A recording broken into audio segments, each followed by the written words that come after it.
आज तो कितनी जोर की बारिश हो रही है। वैसे घनश्याम भाई, हमारे भाग्य ने हमारा साथ दिया। जरा देखो तो हमारी फसल कितनी अच्छी हुई है।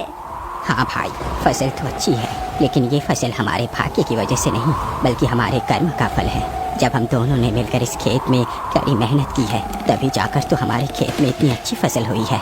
अरे नहीं भाई, यह सब कुछ हमारे भाग्य की वजह से ही हुआ है। यदि हमारे भाग्य में यह अच्छी फसल नहीं लिखी होती तो हमें कभी भी नहीं मिलती। इसलिए भाग्य ही बड़ा है। इस बात को लेकर दोनों मित्रों के बीच बहस हो जाती है।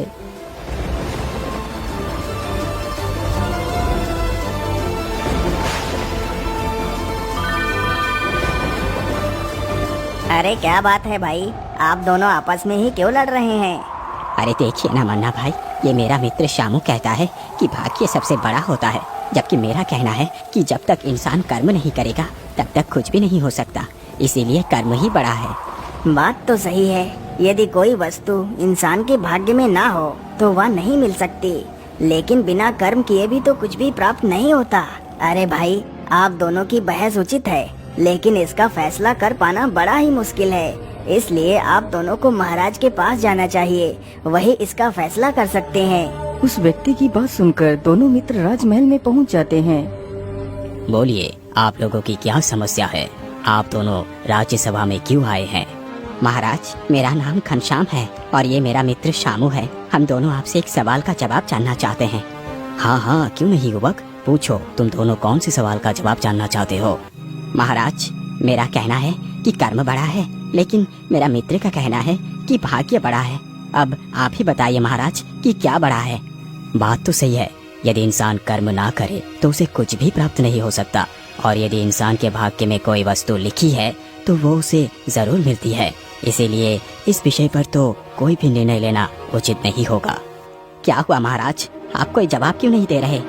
युवक, इस प्रश्न का उत्तर देना इतना भी आसान नहीं है जितना कि आप समझ रहे हैं, लेकिन आप चिंता ना करें, मैं इसका जवाब अवश्य दूंगा, लेकिन अभी नहीं।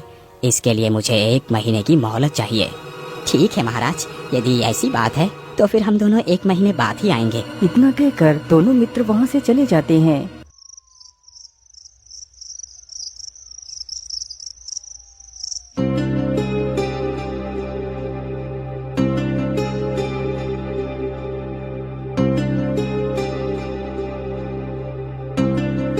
क्या करूं?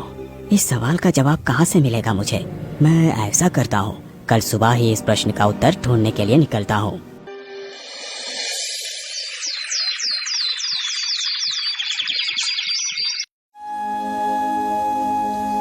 अगली सुबह होते ही राजा अपना वेश बदलकर प्रश्न का उत्तर ढूंढने के लिए निकल पड़ता है।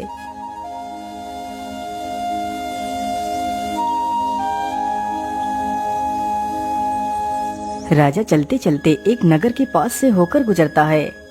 अरे भाई, जरा आप लोग सावधानी पूर्वक काम करें, कोई भी गड़बड़ी नहीं होनी चाहिए। अगले हफ्ते ही ये सारा सामान मुझे दूसरे देश को ले जाना है। शायद इस प्रकार चलते रहने से ही मुझे मेरे प्रश्न का उत्तर नहीं प्राप्त होगा। मैं ऐसा करता हूँ, इसी सेठ के पास नौकरी कर लेता हूँ, हो सकता है इससे मेरे सवाल का जवाब मिल जाए। इतना सोचकर राजा सेठ के पास जाता है। सेठ जी, मुझे काम पर रख लीजिए, मैं आपका कठिन से कठिन कार्य कर सकता हूँ। ठीक है, मैं तुम्हें काम पर जरूर रख लूंगा, लेकिन तुम्हारे अंदर ऐसी क्या विशेषता है कि मैं तुम्हें काम पर रखूं? सेठ जी, मेरे अंदर यही विशेषता है कि जो कोई कार्य कोई नहीं कर सकता वो कार्य मैं कर सकता हूँ। मैं आपके मुश्किल समय में बहुत काम आऊंगा। तो फिर ठीक है युवक, मैं तुम्हें प्रत्येक दिन 5 सोने की मोहरें दूंगा। मुझे मंजूर है सेठ जी। बहुत अच्छी बात है, तुम आज से ही हमारे पास काम पर लग जाओ। इतना सुनते ही राजा भी उन बोरियों को उठाने लगता है। युवक, तुम तो बड़े ही मेहनती लगते हो। जिस बोरी को 2 लोग मिलकर उठाते हैं, तुम उसे अकेले ही उठाकर ले आ रहे हो। वाह वाह, बहुत बढ़िया। राजा को काम करते करते लगभग शाम होने वाली थी। अरे रुक जाओ युवक, क्या सारा कार्य आज ही कर डालोगे? मैं तुमसे बहुत प्रसन्न हुआ। वैसे तुम्हारा नाम क्या है? सेठ जी, मेरा नाम विक्रम है। अच्छा ठीक है विक्रम, ये लो तुम्हारी आज की मजदूरी, और कल से तुम सुबह समय से आ जाना, ठीक है?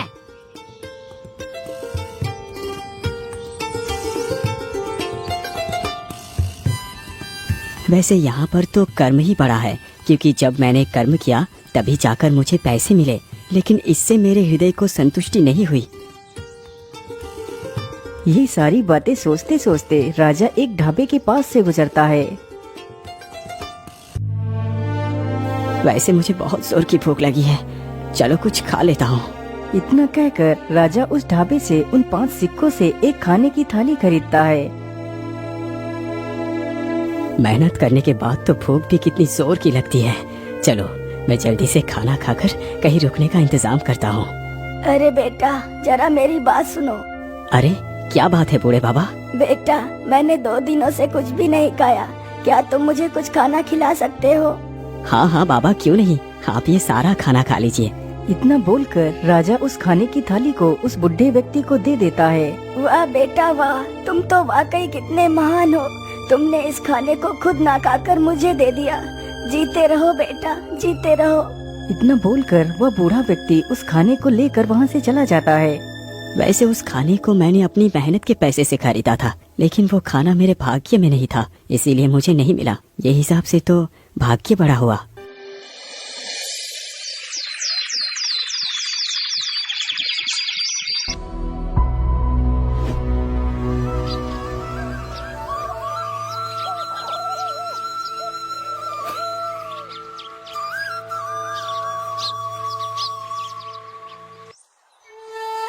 विक्रम, जल्दी से सारा अनाज की बोरियां लाद दे, मुझे जल्दी ही निकलना होगा।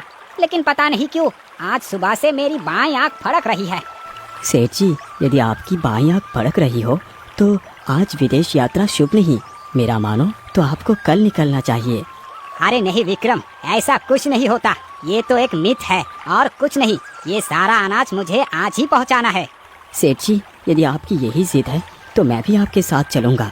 ठीक है विक्रम, तुम भी मेरे साथ चल सकते हो। फिर विक्रम भी जहाज पर चला जाता।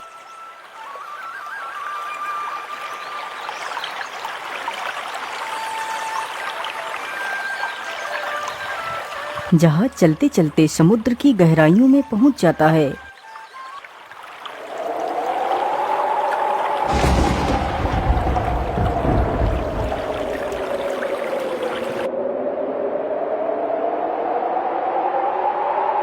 अरे ये क्या, अचानक से ये काले बादल कहाँ से आ गए? सेठ जी, मुझे तो लगता है आज काफी जोर का तूफान आने वाला है। अरे विक्रम, शुभ शुभ बोलो, यदि तूफान आ गया तो हमारा क्या होगा?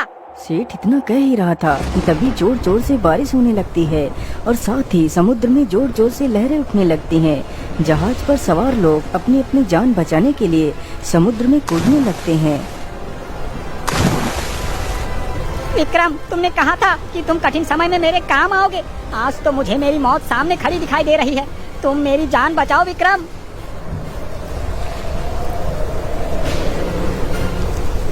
सेठ जी, आप चिंता न करिए, आप इस लकड़ी के एक सिरे को पकड़ लीजिए। अब यहाँ से बचने का सिर्फ यही एक उपाय है।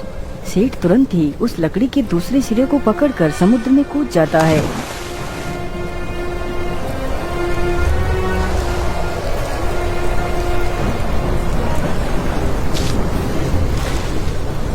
अरे सेठ जी तो बेहोश हो गए। राजा तथा वह सेठ दोनों बहते बहते समुद्र के किनारे पहुंच जाते हैं। हे भगवान, मैं तो कितना थक गया हूँ। इतना कहकर राजा अपनी आंखें बंद कर लेता है। तभी एक मगरमच्छ आता है और सेठ की टांग पकड़कर समुद्र में खींच ले जाता है। कुछ देर बाद ही जब विक्रम की आंखें खुलती हैं तो देखता है कि सेठ वहाँ पर नहीं है। अरे सेठ जी कहाँ चले गए?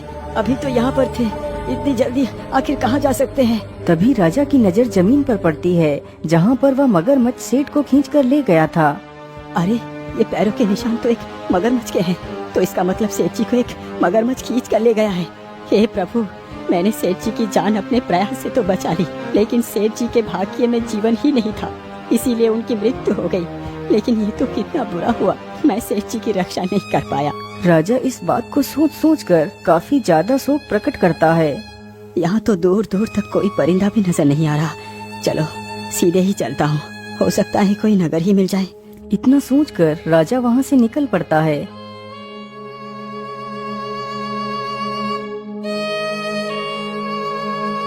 राजा चलते चलते एक राज्य में पहुंचता है जहां की राजकुमारी की यह जिद थी कि वह विवाह करेगी तो सिर्फ विक्रमादित्य से ही करेगी, अन्यथा पूरे जीवन कुंवारी ही रहेगी। अरे भाई, ये राज्य कौन सा है?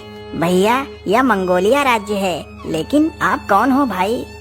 अरे भाई, मैं धारा नगरी का राजा विक्रमादित्य हूँ। तुम विक्रमादित्य हो? ये कैसा मजाक है? मैंने भी विक्रमादित्य के साहस और पराक्रम के बहुत से किस्से सुने हैं। तुम तो विक्रमादित्य नहीं हो सकते। उस व्यक्ति की यह बात सुनकर विक्रम अपनी कहानी उस व्यक्ति को बताता है। कहानी सुनकर व्यक्ति हैरान ही रह जाता है।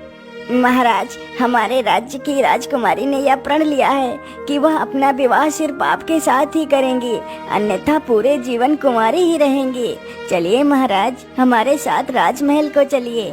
ठीक है भाई, मुझे अपनी राजकुमारी के महल में ले चलो। वह युवक जल्दी ही राजा विक्रमादित्य को अपने राजा के पास ले जाता है। महाराज, हम तो आपकी प्रतीक्षा में ही बैठे हैं। मेरी बेटी ने आपसे विवाह करने का प्रण लिया है, लेकिन शर्म के मारे मैं आपसे कभी मिलने नहीं आ सका, क्योंकि आपकी और मेरी बराबरी कहाँ हो सकती है महाराज। नहीं महाराज, इस प्रकार की बात बोलकर आप मुझे शर्मिंदा ना करें। महाराज, यदि राजकुमारी का प्रण मुझसे विवाह करना है तो मैं राजकुमारी के साथ विवाह अवश्य करूँगा। फिर राजा विक्रमादित्य का विवाह उस राजकुमारी के साथ ही हो जाता है।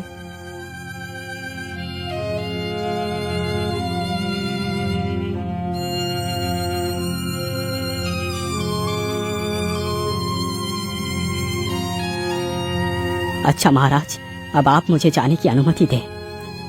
फिर वह दोनों पति पत्नी पैदल ही अपने राज्य के लिए निकल पड़ते हैं। दोनों चलते चलते एक जंगल से होकर गुजरते हैं।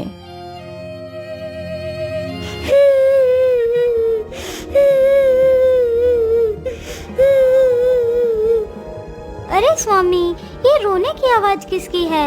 मुझे लगता है कोई मुसीबत में है, हमें चलकर देखना चाहिए। हाँ प्रिया, ये आवाज तो इस तरफ से आ रही है। चलो चलकर देखते हैं। इतना कहकर दोनों उसी दिशा में बढ़ते हुए चले जाते हैं जिधर से वह रोने की आवाज आ रही थी। राजा चलते चलते अपनी नजरों को इधर उधर दौड़ाता है।